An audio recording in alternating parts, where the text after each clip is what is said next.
Atlantis is one of the most famous myths in history and one of the biggest mysteries. A lot of researchers, historians, and scientists have spent their entire lives trying to find it, or at least find evidence of its existence. Over time, the idea of Atlantis has changed from generation to generation, and today, many people think of Atlantis as a symbol of idealism and peace. But actually, the Atlantis Plato described in his works was far from peaceful or ideal. Welcome, I'm Ahmed Mahmoud, and before we start, if you're new to the channel, don't forget to subscribe and turn on notifications so you get our videos as soon as they're released. The first mention of Atlantis was by the Greek philosopher Plato in his works Timaeus and Critias, written in 360 BC. In them, Plato tells a story he heard from his ancestors who traveled to Egypt and met with priests there. These priests told them about the great island of Atlantis, which existed about 11,000 years ago. Plato described Atlantis as a massive island continent located in the middle of the Atlantic Ocean. The civilization there was highly advanced and prosperous, excelling in all fields. The people had technology that was ahead of their time and were known for their strength, wisdom, and nobility. And of course, the island was insanely wealthy because of its natural resources. Atlantis was also a major trade hub for the entire region, and they had a powerful military thanks to their advanced technology. But over time, their greatness and pride got the better of them, and they became greedy for world domination. Atlantis transformed from a symbol of an advanced civilization to a symbol of tyranny and greed.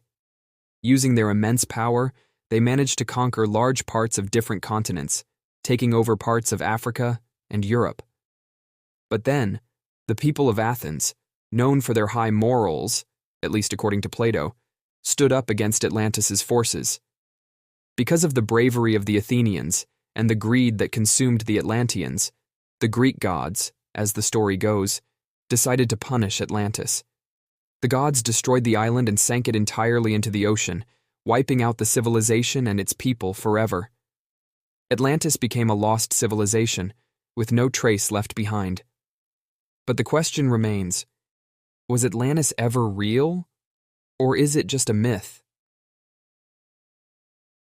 Throughout history, many philosophers, researchers, and historians have viewed the story of Atlantis as symbolic, representing the pride and greed that took over the people and rulers of Atlantis.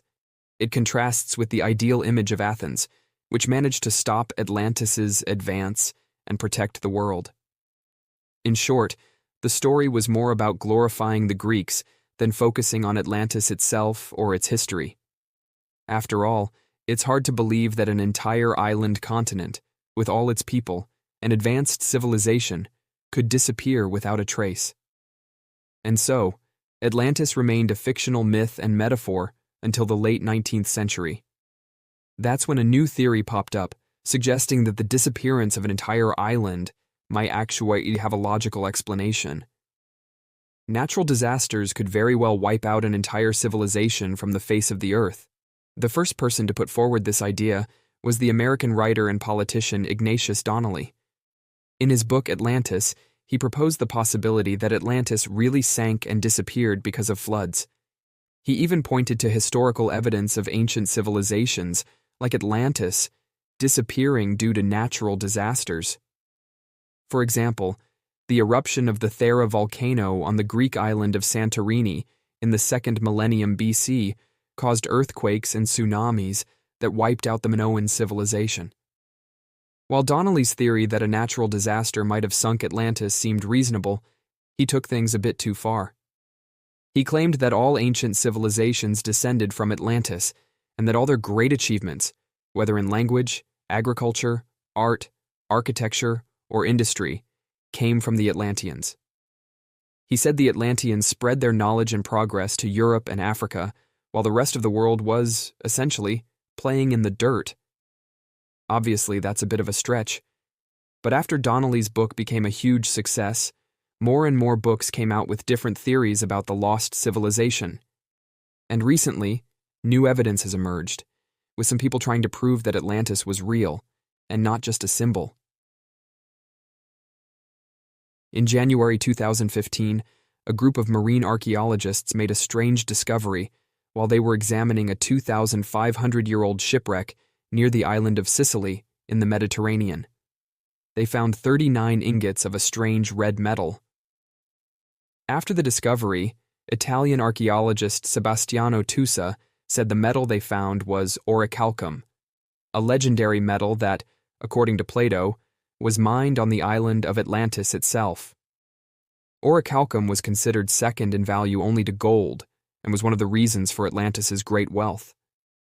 Another piece of evidence that believers in Atlantis point to is the argument skeptics use to claim Atlantis was just a myth, that it's impossible for an entire continent to sink and vanish underwater. In response, they point to the recently discovered Zealandia, a continent that's separated from Australia 60 to 85 million years ago. And a large plateau has actually been found beneath the Atlantic Ocean in the area where Atlantis is believed to have been located. But of course, that's not enough proof to say it's part of Atlantis, especially since no traces of civilization were found there. Speaking of civilization, though, what happened to the people of Atlantis after the island sank? According to Plato, all the people of Atlantis drowned along with the island. But the French researcher Brasseur de Bourbourg argued that a group of people escaped and fled to the Americas, where they established a new civilization that later became known as the Maya. But, of course, this is all just theory without any solid evidence. And finally, the question on many people's minds: where exactly was Atlantis? Over the years, researchers and historians have disagreed on the location of the lost island continent. According to Plato, the island was located in the Atlantic Ocean, in what is now the Azores, a group of volcanic islands. When the Portuguese discovered them in 1427, the islands were uninhabited, but they found buried ruins that suggested these islands had been discovered thousands of years earlier. And the ingots discovered in 2015 near Sicily led to a new theory about the location of the lost city.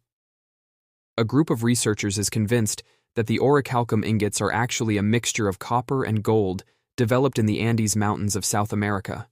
Plato's description of Atlantis fits geographically with a volcanic island that sank there, specifically in Lake Pupo in western Bolivia. So, theoretically, that could be the real location of Atlantis.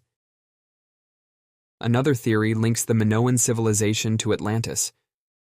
The idea is that Plato presented the story from a purely Greek perspective, and in a different translation of Plato's account, the lost city is located near Egypt, in the Mediterranean Sea. When you look at the history of the Minoan civilization, you can see some parallels with the Lost Island civilization. It's said that the Minoans also had advanced technology that surpassed anything the Greeks had. In the midst of the ruins after the eruption of Thera, a mural was found showing a natural landscape of an island in the middle of a large lake that closely resembles Plato's description of Atlantis. Despite all the research, theories, and books discussing the idea of lost Atlantis, there's still no solid proof either confirming or denying the existence of the mythical continent. But supporters of Atlantis's reality refuse to give up and are still on the hunt for the lost city. And that's it for now. Who made it this far? To everyone who did, you're the best. Go ahead and give us a like before you leave so we know how many of you made it to the end. And don't forget, if you have any episode suggestions, drop them in the comments. Thanks for watching, and goodbye.